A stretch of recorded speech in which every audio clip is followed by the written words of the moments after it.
Breaking news tonight, rising tensions in the skies. The U.S. accusing Russia of downing one of its drones near Ukraine.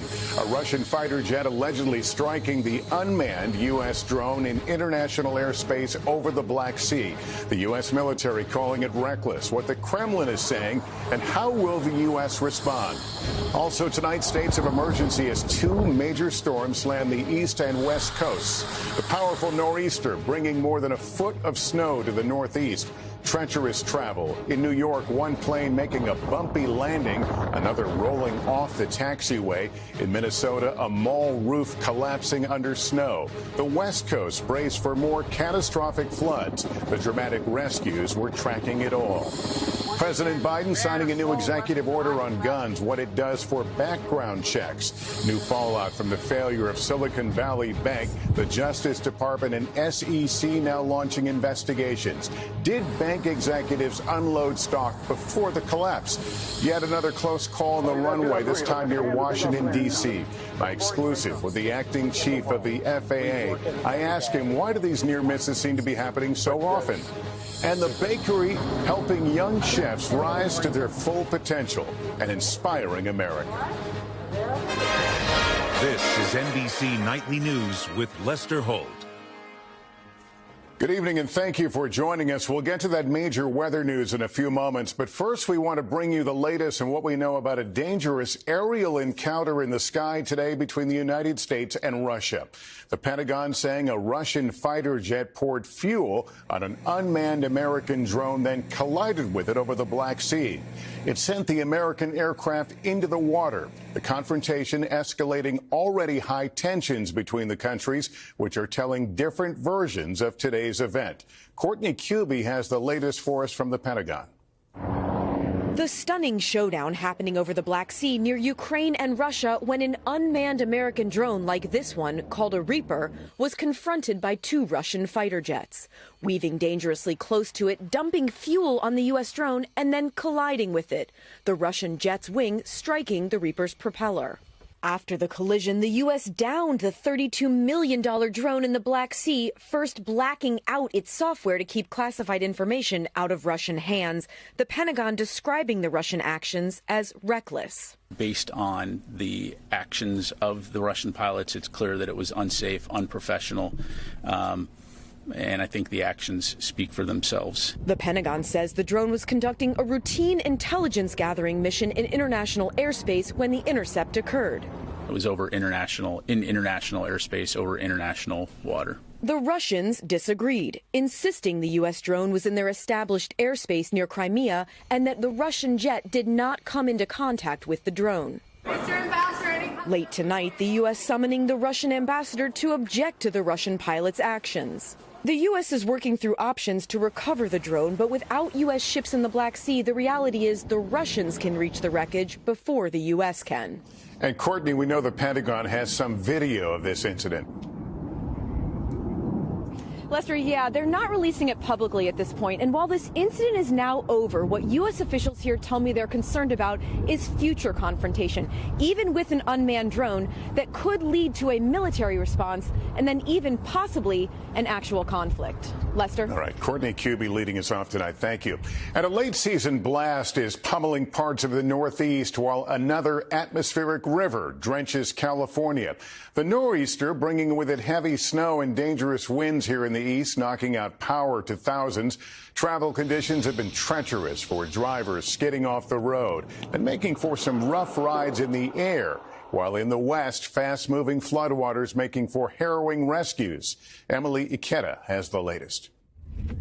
With fierce winds, snow, and rain, tonight the season's first nor'easter is bulldozing through more than a dozen states.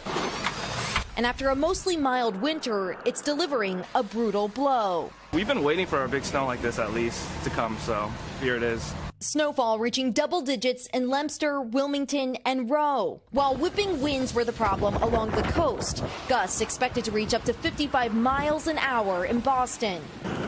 The dangerous combination snapping tree branches and knocking out power to several 100,000 people across the region. Flight cancellations soaring in the face of the storm.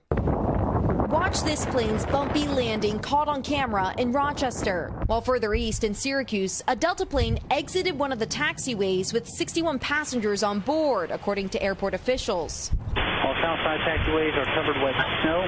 Braking actions poor, reported by vehicle.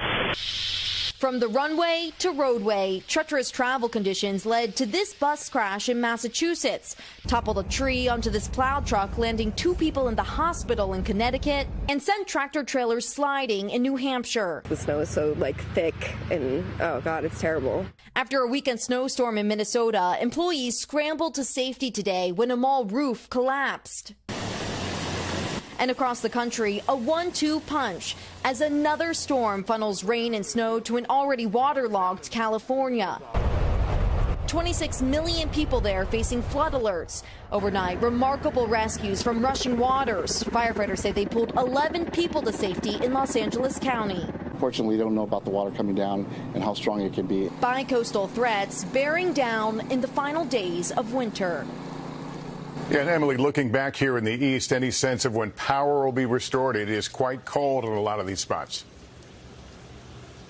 Lester, there are more than 250,000 households in the Northeast without power tonight. And while we expect this snowfall to taper off overnight, these strong, powerful wind gusts will linger through tomorrow afternoon. That makes it even more difficult for utility workers to restore power and could mean even more downed power lines. Lester? Emily Aketa, thank you. Bill Cairns is tracking these storms on both coasts. Bill, when will the effects of this nor'easter pass? Not till tomorrow afternoon, Lester. Good evening. We are watching this storm still producing some areas of heavy snow. A lot of it has already fallen, but the winds are still going to crank as we go throughout the overnight hours. We'll have additional power outages. This snow was like cement on the trees. It was just hard and wet, and with the winds blowing, it's going to bring down some more trees. We still have about 28 million people under wind alerts and some wind warnings, especially from Boston up the coast of Portland, where tonight the winds will howl in that 50-mile-per-hour range. And the area of concern tonight in Southern California for that atmospheric river is from Santa Barbara to Los Angeles and the mountains outside of L.A. It is going to rain hard, much harder tonight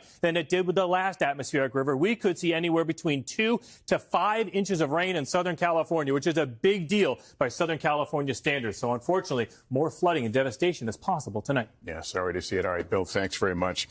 2 months after that mass shooting in Monterey Park, California, President Biden has signed an executive order in that city aimed at strengthening enforcement of existing gun background checks. Beforehand, the president greeted Brandon Say, who bravely disarmed the gunman who shot and killed 11 people at a dance hall during a Lunar New Year celebration. There's new fallout after the collapse of Silicon Valley Bank. Federal investigators are now looking into actions by bank executives before the collapse. Jake Ward has details. Silicon Valley Bank now under federal investigation. NBC News confirming with multiple sources the Department of Justice, along with the Securities and Exchange Commission, have launched probes looking at, among other things, stock sales made by company executives before the bank collapsed. This as calls grow in Washington for renewed bank regulation and accountability.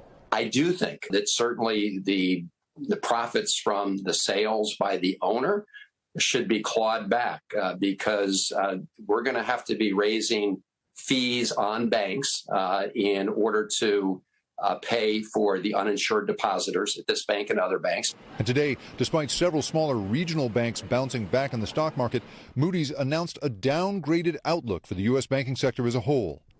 How healthy are other small institutions like Silicon Valley Bank?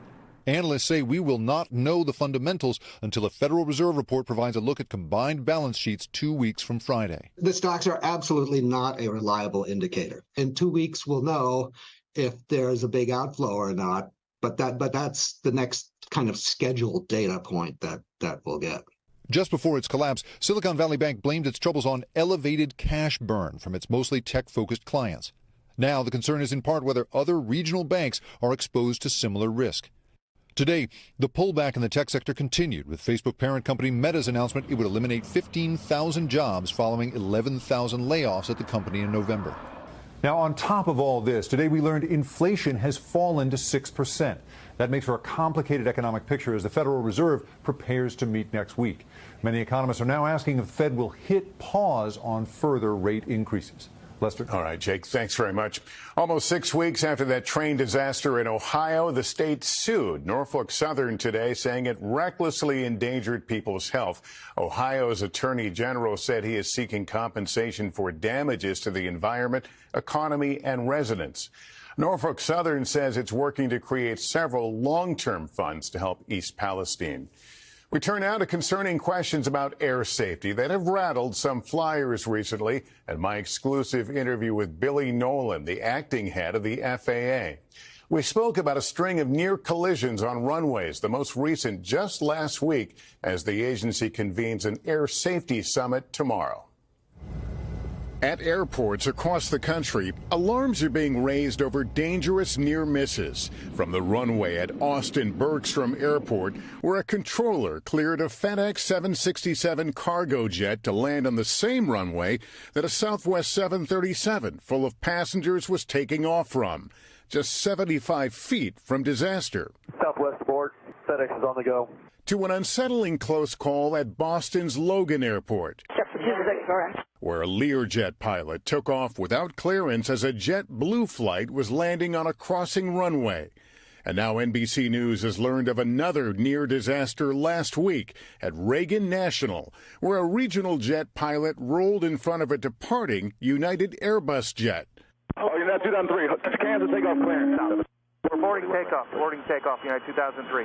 All among the recent close calls that led FAA Acting Administrator Billy Nolan to call for tomorrow's safety summit. Some of the headlines are downright scary. Is flying safe right now? Lester, I can say to you, to your audience, to the American people, that flying is absolutely safe. We have the safest, most complex system in the world. We work at it every day, and it is absolutely safe. Why is this summit so important right now? We've had these events over the past few weeks that gives us a moment to say, let's stop, let's reflect, let's ask ourselves the question, are we missing anything? Is there anything that we should be doing different? And remind ourselves always that we can never become complacent and never take this incredible safety record for granted. Are we seeing more of these, or is this what you would describe as a cluster? I would describe it as a cluster. We've seen over this last few months more than you'd expect to see. Maybe you have an average of 1 or 2 per month. I will kill every man on this plane. And then there are the concerns about what's happening on board. The FAA has zero tolerance for unruly behavior, and we will indeed use every tool, every resource at our disposal where someone interferes with a cabin or cockpit crew member. We will go for civil penalties and federal prosecution where warranted. My suggestion to you is to stay home, because if you act up in flight, we're going to come after you. With airports full for spring break and the summer travel season not far away, Nolan insists the FAA is prepared as they seek to avoid a repeat of last summer's meltdown. Flying has come back with a vengeance, so to speak. Our goal is to make sure that we're proactive and where we can be, to be as predictive as we can be to make sure that our demand matches up. Part of my conversation with the acting head of the FAA, Billy Nolan. In 60 seconds, the surge in car thefts topping 1 million for the first time in years. The top model is being stolen, and why some officials are saying car makers need to do much more. The EPA today proposed the first ever limits on so-called forever chemicals in drinking water. The toxic chemicals, also known as PFAS, have been used in manufacturing for decades. They don't break down in the environment, and experts say they can cause a host of health issues. The EPA says the proposed limits would save thousands of lives. Also tonight, car thefts are surging nationwide, more than 1 million in 2022 alone. Now some cities are so fed up they're taking the auto giants to court. Maggie Vespa with more on that and the cars that have become top targets for thieves. Tonight, American car thieves capping a banner year. Just got my car back from being stolen, leaving a staggering number of drivers stalled. This is what they did to my car. A new report shows car thefts nationwide are surging, topping 1 million last year. In Chicago, up 55%. You feel helpless. Thieves stole Teresa McKinney's car in June. Investigators found it a day later, only to have the steering wheel fall off. My car has not been right since it's been stolen. It don't drive right. It don't do nothing right. Police pushing steering wheel locks and parking in secured areas. As for what's driving this, researchers say on the list of most stolen makes, 2 have become frequent targets. Y'all be aware of this new Kia and Hyundai break-in challenge. On TikTok, tricks for hot wiring Hyundais and Kias have become a viral trend. Now the automakers facing federal lawsuits with multiple cities alleging Hyundai and Kia failed to install adequate anti-theft technology in certain models, causing thefts to soar. This has spread so quickly. It's just frustrating because this is something that's easily preventable. The technology has been there for years. Both companies offering free upgrades to security software, adding their cars are in compliance with federal safety standards. Kia adding it's deeply concerned about this trend. Hyundai says it's committed to the security of its customers. Lester. Maggie Vespa, thank you. Coming up, the dangerous new drug ravaging some communities. Our series, One Nation Overdosed, is next. Back now with our series, One Nation Overdosed, an alarming look at the rise of the newest drug wreaking havoc in a major U.S. city. Dasha Burns reports, and we do want to caution you, some of the images in this story are disturbing. The Kensington neighborhood of Philadelphia for decades has been an epicenter of the nation's drug crisis, according to the Department of Justice. This is the infamous K&I. But the supply in the largest open-air drug market on the eastern seaboard has become even more dangerous, evolving from heroin to the more potent fentanyl. And now those drugs laced with xylazine, a large animal sedative commonly referred to as trank. You're not screaming like before. That's a plus sign. The city is rolling out wound treatment vans to combat the effects of trank. Believed to prolong the effects of fentanyl, it also causes deep wound infections on the user's body, eroding away human flesh and sometimes leading to amputation of infected limbs. He comes every day. Today he will take care of this leg. Nurse Mercy Varghese says what we saw here was mild. Some of them come with both hands from here to here.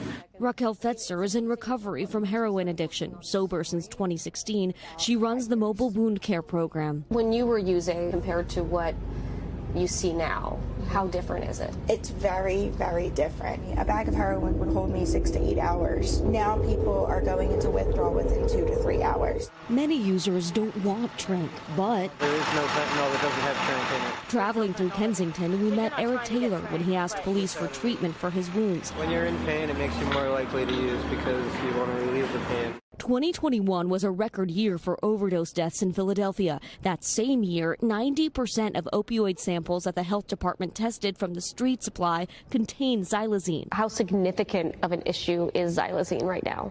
I would say it's probably our biggest challenge right now. Doctors are finding conventional wound care treatments are not effective and don't know how to treat the dependence on trank. We don't have a medical detoxification best practice yet in place for it because, again, it wasn't something meant for human consumption. The FDA has taken action to restrict the unlawful entry of xylazine into the country, citing concern about the increasing prevalence of xylazine mixed with illicit drugs. How much should people be sounding the alarm right now? I think everybody should absolutely be sounding the alarm. The movement, similar to what we saw with fentanyl, is that it will be in every other substance. A deadly cycle turning deadlier. Dasha Burns, NBC News, Philadelphia. And we'll take a short break. Up next, we'll visit a bakery that creates recipes for success and is inspiring America. Finally, you might say they're baking a difference in the lives of young chefs in the making. Our Kate Snow explains. It's a busy day for the crew at Rising Above Bakery in Nyack, New York. How many cookies do you want? 21-year-old Connor Carson likes being part of a team. What do you bake now? I'm baking breads, cookies, scones. Got it. All right, tell me when it's ready. Founder Sherry Raveni Ulrich was an avid baker and speech therapist who noticed years ago when she baked cookies with her students with special needs, they lit up. They found their voice in the kitchen. It was just beautiful. So during COVID, she started a bakery in her own house. This oven was in your dining room? Yes. For a long time? Yes. This January, they finally moved to a temporary storefront, employing young adults with developmental disabilities, supported by volunteers. What's the idea? To give them a meaning, to wake up in the morning and say, I want to go to work. I want to be as important as anyone else. I'm going to take the glaze that's already done here. Luke Garrison showed me how to make a maple glaze. I do make mistakes. Everybody makes mistakes. But I grow and learn from them. It's just so much harder. Lisa Carson is Connor's mom and serves on the bakery's board. The minute he walked in the door, what he brought to the table was valued. They really saw him for who he was. Rising Above Bakery won't have this space much longer. The nonprofit is raising money, hoping to secure a permanent storefront. What do you like about working here, Connor? Being seen, I think, is the most important thing. Being seen? Being seen. So that means, I think, having customers come in and see how we can work together. Do you think this place has kind of changed your life? I think it did, yes. It really opened my eyes to see who I am. And that is the sweetest recipe of all. Kate Snow, NBC News, Nyack, New York. Boy, it sure is. That's Nightly News for this Tuesday. Thanks for watching, everyone. I'm Lester Holt. Please take care of yourself and each other. Good night. Take care. Thanks for watching our YouTube channel. Follow today's top stories and breaking news by downloading the NBC News app.